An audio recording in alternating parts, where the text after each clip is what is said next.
রাসূল তো এতিমদের সর্দার। পৃথিবীর কোন এতিম যেন বলতে না পারে নবীজি আমার ব্যাপারে কি বলবেন, আমি তো এতিম মানুষ, আর তিনি আমার ব্যাপারে কিভাবে আমার দরদ বুঝবেন। নবীজিকে আল্লাহ পাক কেমন এতিম বানালেন, সমস্ত দুনিয়ার এতিমদের সর্দার বানালেন। মায়ের পেটে যখন তিনি ছিলেন 6 মাসের সময় মায়ের পেটে থাকাকালীন বাপের এতিম হয়ে গেলেন।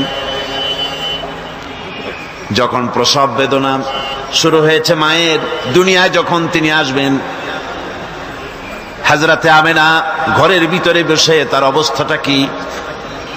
এই সন্তান পৃথিবীতে আসতে পরে যিনি সবচাইতে বেশি খুশি হবেন তিনি তো আজ দুনিয়ায় নাই।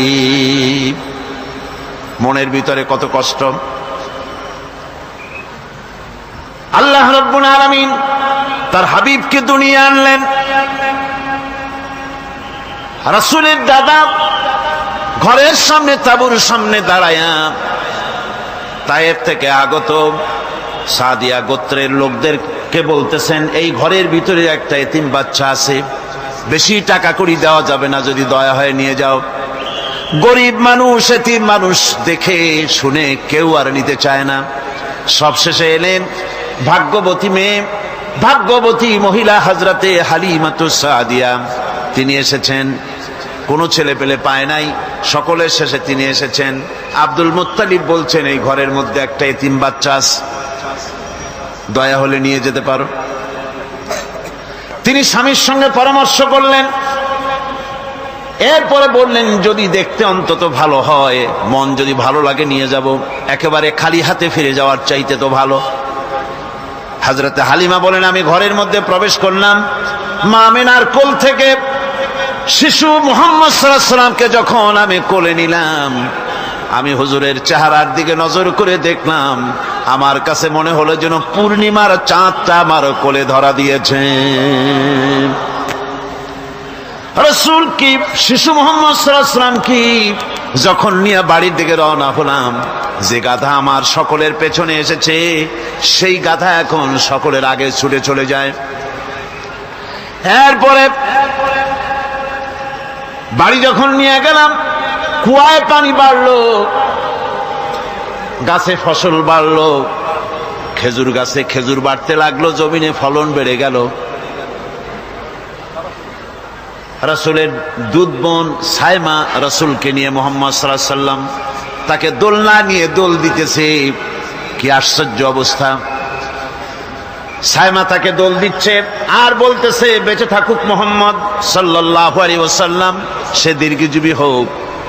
কবি লিখতেছেন, কি আশ্চর্য কথা! বেদুইন বালিকা কারে নিয়ে দোল দেয় সে কি তা জানে? বিশ্বনবী মুহাম্মদ রাসূলুল্লাহ সাল্লাল্লাহু আলাইহি ওয়াসাল্লাম এভাবে এতিম অবস্থায় জীবন তার শুরু হলো। যখন তিনি ফিরে এলেন 6 বছর বয়সের সময়, যখন মায়ের কাছে তিনি ফিরে এসেছেন, প্রতিদিন তিনি খেলা দেখতে যান ময়দানে। ইতিহাসের মধ্যে লেখা হয়েছে, মা প্রতিদিন সন্ধ্যার সময় তাকে ফিরে পান। আজকে সন্ধ্যা হয়ে গেছে, শিশু মুহাম্মদ সাল্লাল্লাহু আলাইহি ওয়াসাল্লাম বাড়ি ফেরেন না। কারণ কি? কেন বাড়ি ফেরে না? সন্ধ্যার দিকে তিনি চলে গিয়েছেন পাহাড়িয়া ময়দানে, যে দেখেন ধুধু করতেছে, চতুর্দিকে সন্ধ্যা হয়ে গেছে, অন্ধকার হয়ে গেছে, কোনো ছেলে পেলে নাই, কেউ নাই। পাহাড়ের পাদদেশে বসে শিশু মুহাম্মদ সাল্লাল্লাহু আলাইহি ওয়াসাল্লাম কাঁদতেছেন। মা প্রশ্ন করলেন, বাবারে, সন্ধ্যা উত্তীর্ণ হয়ে গেল, কেন একা একা বসে বসে কাঁদো? তিনি বলছেন, মাজি, আজ কদিন খেলা দেখতে আসলাম ময়দানে, প্রতিদিন দেখি যখন সন্ধ্যা হয়ে যায় মুরব্বী শ্রেণীর কিছু লোক আসে, ছেলেকে নাম ধরে ডাক দেয়, ছেলেরা দৌড়ে তার বাবার কাছে চলে যায়, আর বাবা ছেলেকে কোলে নিয়ে মুখে চুমা দিয়ে বাড়ির দিকে নিয়ে যায়। আমি আজ কদিন পর্যন্ত এই ময়দানে এলাম, কোনদিন সন্ধ্যা বেলায় তো কেউ এসে আমাকে মুহাম্মদ বলে একটা ডাক দিল না। আমার আব্বা কি নাই? আল্লাহ রাব্বুল আলামিন বলেন, আলাম ইয়াজিদকা ইয়াতীমান ফাআওয়া, এরকম এতিম অবস্থায় পেয়ে আমি কি আপনাকে আশ্রয় দেই নাই? আপনাকে আমি পেয়েছি এতিম অবস্থায়, এরপরে আমি আপনারে আশ্রয় দিলাম। ওয়া ওয়াজাদাকা দাল্লান ফাহাদা, এরপরে আমি আপনাকে পথ হারা পেলাম, আমি আপনাকে পথের দিশা দিয়া দিলাম। ওয়া ওয়াজাদাকা আইলান ফাআগনা, এরপরে আমি আপনাকে দরিদ্র অবস্থায় পেয়েছি, তারপরে আমি আপনার দারিদ্র মুক্ত করেছি আপনাকে। সুতরাং ফাআম্মাল ইয়াতীমা ফালা তাকহার ওয়া আম্মাস সাইলা ফালা তানহার ওয়া আম্মা বিনি'মাতি রাব্বিকা ফাহাদ্দিস। সুতরাং নবী, এতিমের প্রতি নির্মম ব্যবহার করো না, এতিমের প্রতি ভালো ব্যবহার করো, নির্মমতা দেখাইও না। আর ভিক্ষুকতে ধমক দিও না, রূঢ়তা দেখিও না, আর আল্লাহর নিয়ামতের প্রশংসা করো। বহুত মানুষ আছে এতিমরে গলায় ধাক্কা দেয়।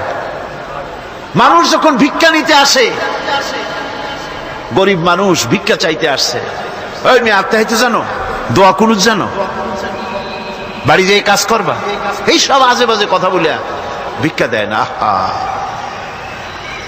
সাইলকে ধমক দিতে রাসূল করিম সাল্লাল্লাহু আলাইহি ওয়াসাল্লাম নিষেধ করেছেন, সাইলকে ধমক দিও না।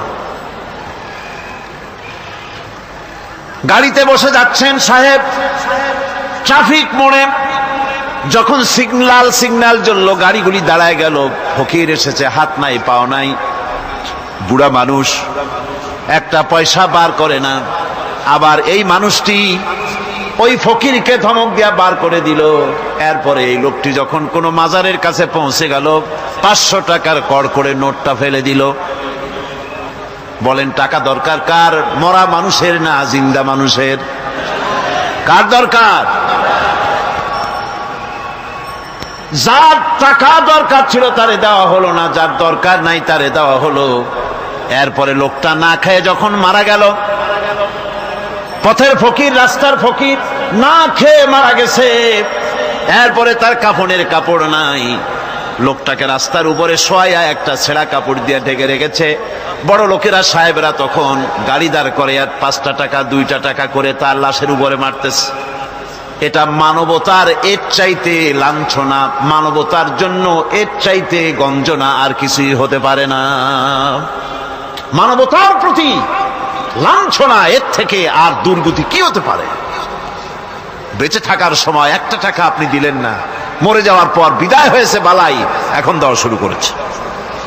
আমার বন্ধুগণ, এই জন্য এতিমের প্রতি দরদ করার জন্য আল্লাহ পাক কোরআনের ভিতরে পরিষ্কার বলেছেন। রাসূল করিম সাল্লাল্লাহু আলাইহি ওয়াসাল্লাম নিজে এতিম ছিলেন, আর এতিমের প্রতি তার এত দরদ ছিল, একবার তিনি ঈদের দিকে নামাজ পড়ার জন্য যাচ্ছেন। প্রতিমধ্যে দেখেন একটা বাচ্চা ছেলে কাঁদতেছে। এই রাস্তায় কত মানুষ গেল, কেউ দাঁড়ালো না, থমকে। বাচ্চার ক্রন্দন কাউকে থামাইতে পারলো না। কিন্তু বিশ্ব নবী, দয়ার নবী রাহমাতুল লিল আলামিন বাচ্চার কান্না দেখে পাও বাড়াতে পারলেন না। নবীজি দাঁড়ায় গেলেন, জিজ্ঞেস করেন, ও বাচ্চা, ঈদের দিনে কাঁদো কেন? ঈদের দিনে তো কাঁদতে নাই। বাচ্চা বলে, তোমার কাছে বলবো না, আমি সেই সকালবেলা থেকে বসে আছি। আমি যদি মক্কার আব্দুল্লাহর পুত্র মুহাম্মদ রাসূলুল্লাহ সাল্লাল্লাহু আলাইহি সাল্লামকে পাই, মনের দুঃখ তার কাছে বলবো। বিশ্ব নবী জমিনের উপরে বসে পড়লেন, বাচ্চারে কোলের উপরে উঠায় বলেন, বাচ্চা বলো কি তোমার দুঃখ? তুমি যার জন্য বসেছো আমি তো সেই এতিম নবী, কি বলতে চাও? বাচ্চা বলতেছেন, ইয়া রাসূলুল্লাহ, আমার বাবা মারা গেছে। সেই ছোট্টবেলায় একেবারেই তখন মায়ের পেট থেকে আমি আসার পর বাপ মরে গেল। আমার মা আর একজনের সঙ্গে বিয়ে বসেছে। সেই পুরুষটি আমারে দেখতে পারে না। আমার মা যদি আমারে কোলে করে এসে সহ্য করতে পারে না, আমারে চুমা খাইলে সহ্য করতে পারে না, আমারে খাবার দিলে মা মার খায়। আজ ঈদের দিনে রাতে আমার মা আমাকে বলল, বাবারে তোমার কপাল খারাপ, তোমার বাবা মারা গেছে, তোমাকে সাহায্য করার কেউ নাই, আমি তোমার যত্ন করতে পারলাম না, কোলে নিয়ে সুমাও দিতে পারি না, আমার এমনই কপাল খারাপ। সুতরাং এতিমের দরদ এতিম ছাড়ার কেউ বুঝবে না। তুমি আজ চলে যাও, ওই রাস্তায়, ঈদের রাস্তায় দাঁড়ায় থাকো, মাঠের রাস্তার পাশে, বিশ্ব নবীর কাছে তোমার দুঃখ বলো, এতিমের দুঃখ তিনি বুঝবেন। আমি মায়ের কথা মতো এই জায়গায় এতক্ষণ বসে আছি, হুজুর আপনি দয়া করে, আমার কথা তো আপনার কাছে বললাম, আমার মনের এই দুঃখ। নবীজি বাচ্চার কথা শুনতেছিলেন, চোখ দিয়া পানি পড়তেছিল, বাচ্চাকে বুকের সঙ্গে জড়িয়ে ধরে নবীজি বলেন, ও এতিম, মুহাম্মদ সাল্লাল্লাহু আলাইহি ওয়াসাল্লাম যদি তোমার পিতা হন আর হযরতে আয়েশা যদি তোমার মা হয়ে যায়, বলো তোমার মনের দুঃখ মেটে নাকি? ছেলে ডুকরে কেঁদে উঠলো আর বলল, ইয়া রাসূলুল্লাহ, হে আপনি যদি আমার পিতা হন আর আয়েশা যদি আমার মা হয়ে যায়, এর থেকে বড় সৌভাগ্যের আমার তো আর কিছুই নাই। নবীজি এতিমকে বাড়ি নিয়ে গিয়ে হযরতে আয়েশার হাতে তুলে দিয়ে বললেন, আয়েশা রে, পবিত্র ঈদের দিনে আল্লাহ রাব্বুল আলামিন তোমার জন্য একটা উপহার পাঠিয়েছেন, এটা যত্ন করো। এতিমের প্রতি দরদ রাখার জন্য আল্লাহ রাব্বুল আলামিন বলেছেন, এতিম, মিসকিন, বিধবা, অসহায় লোক